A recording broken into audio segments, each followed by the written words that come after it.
Paskola ir vertinimas.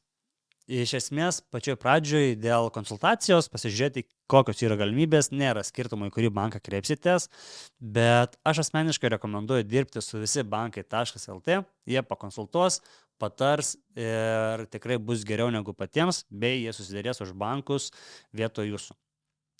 Taip, jiems reikės sumokėti, bet tai tikrai apsimoka, nebent patys dirbat su tuo ir jums nėra problemos. Kitas dalykas yra vertinimas.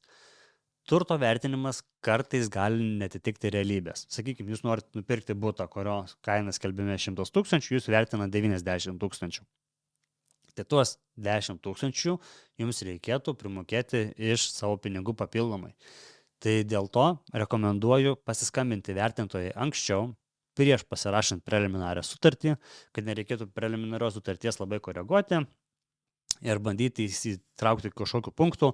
Tai geriau vertintojui sumokėti 50 €, kiti nemokamai gal pažiūrės ir preliminariai paklausti, koks galėtų būti tokio objekto vertinimas. Aš savo vertintojų kontaktais pasidalinsiu, gal jos ne visada turės laiko, bet pasakykit, kad nuo brokerio Juliaus Girto tikrai, manau, atsidursit eilės priekyje.